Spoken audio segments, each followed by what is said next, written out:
J'avais besoin de changement dans ma vie, vraiment au détour d'un couloir où on a discuté pour avoir un entretien. Soyez vous-même surtout, soyez bizarre, c'est pas grave d'être bizarre en fait. Ok, Peu on rentre importe. dans le deep.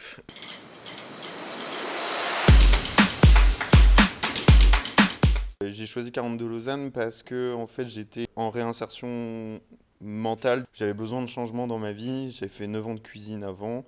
Et pendant le Covid, j'avais fait deux trois lignes de code vite fait sur Internet. Et je me suis dit pourquoi pas. Et j'avais vu à l'époque 42 Paris. Et puis dans mes pubs est arrivé 42 Lausanne. Et je me suis inscrit directement. Et après j'ai fait piscine du mois de juin. Petite dédicace piscine 2022. J'ai fait ensuite ce que je ne conseille pas trop, mais qu'il faut faire, et ce que je comprends, c'est que j'ai travaillé quand même à 50% à côté de mes études pour pouvoir payer mon loyer, mes factures et ma nourriture aussi, et mon transport. J'ai démissionné à peu près 4 mois avant la fin pour pouvoir chercher des contacts d'entreprise, faire du job dating, des pizza night, participer surtout aux événements de 42 Lausanne. J'ai vraiment fait principalement les événements de 42 Lausanne parce que, entre guillemets, c'est la solution de facilité aussi pour s'insérer dans le monde professionnel du monde de la technologie en fait. J'ai discuté avec Patrick et Jérôme lors de la première pizza night à 42 Lausanne. Ça m'a permis de faire un contact et de discuter avec Patrick.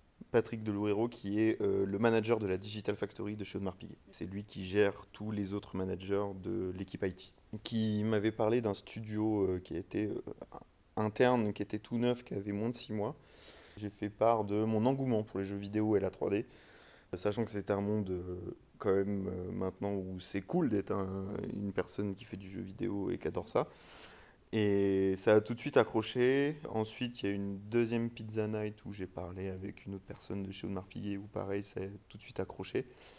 Et le jour du job dating, je me suis pas inscrit au job dating de chez Audemars Piguet, c'est vraiment au détour d'un couloir où on a discuté pour avoir un entretien.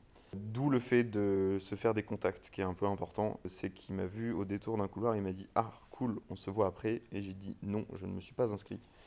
Et Et il il a m'a dit, dit oui, on se voit après. J'ai dit ok, on y va. c'est très Et cool ça. donc s'ensuit du coup une interview avec les RH puis Patrick qui s'est très bien passé et du coup ça a tout de suite accroché et en fait je me suis dit quitte à avoir cet entretien et quitte à le réussir autant que je sois moi-même plutôt qu'une personne que je ne voudrais pas être en entreprise.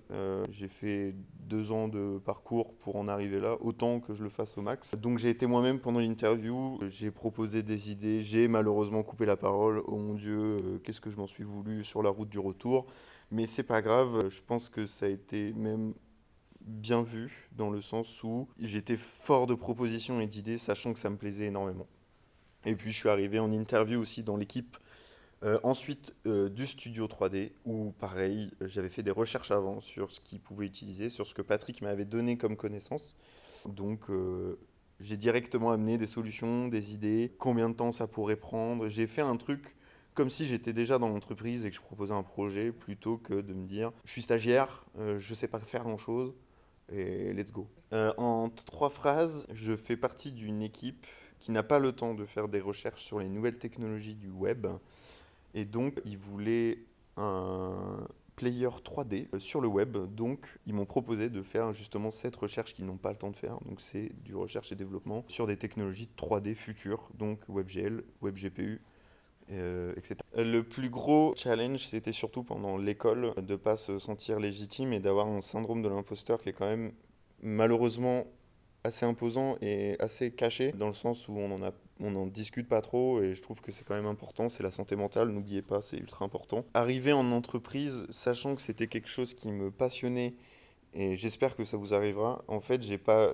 eu tout de suite cette sensation de pas être à ma place. J'étais force de proposition, même si l'idée était mauvaise, on me disait non, mais ça, on n'y va pas. Ok, pas de problème, c'est pas grave, on trouve autre chose. J'ai pas eu ce truc, malheureusement, non, Heureusement. heureusement, en vrai, de syndrome de l'imposteur une fois arrivé en entreprise, avec le fait aussi que ça me passionnait et que le truc était cool, quoi. Donc, j'ai pas eu ce truc-là. Malheureusement, encore aujourd'hui, c'est assez dur mentalement d'avoir une pression où on est en entreprise et une entreprise comme Audemars Piguet, ou peut-être on vous embauchera derrière, c'est une pression qui est énorme parce que le ou peut-être et quelque chose qui peut, dans mon cas en tout cas, changer une vie, quoi. Donc la pression est gigantesque, vraiment.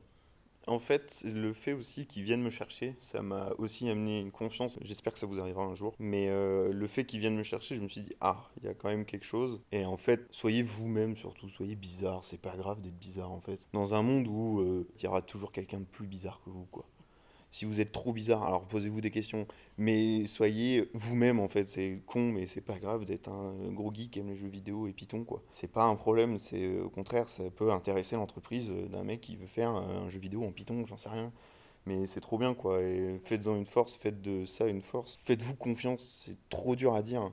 Je sais bien, mais putain, vous avez fait. Si vous en êtes arrivé au point du job dating, c'est que vous avez fait 1 an et demi d'école où il y a quand même un taux d'échec, hein, faut pas l'oublier. Il y a un taux de réussite, c'est sûr, mais il y a un taux d'échec aussi. Et vous pourriez être dans ce taux d'échec. Ça fait peur, mais vous avez réussi, c'est trop bien, quoi. Let's go, c'est trop cool. Le fait que, du coup, tu puisses accéder au networking comme avec tous les événements de la Pizza Night, ou même il y avait des événements de mécènes auxquels j'ai participé, où j'ai présenté, je crois, FDF ou un cube, j'en sais rien, où je les ai aidés à faire l'introduction à 40 de Lausanne.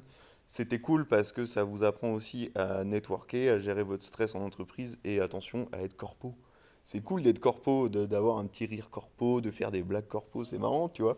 Mais c'est un exercice de fou et je sais que pour certains, et c'est un milieu aussi où il y a beaucoup de gens qui sont très réservés et très shy, c'est dur, je sais bien. Moi, j'ai cette force de pas l'être ou en tout cas de bien faire semblant. Donc ça, c'est cool. Mais si vous devez mettre le pied quelque part, faites-le dans un truc où Anaïs vient vous voir en vous disant j'ai besoin d'un mec là, vite fait, ou d'une nana, n'importe, mais j'ai besoin d'une personne pour faire ça maintenant. Est-ce que quelqu'un est dispo? Faites-le, ça vous encourage à faire quelque chose d'autre et peut-être vous faire un contact dans une entreprise, quoi.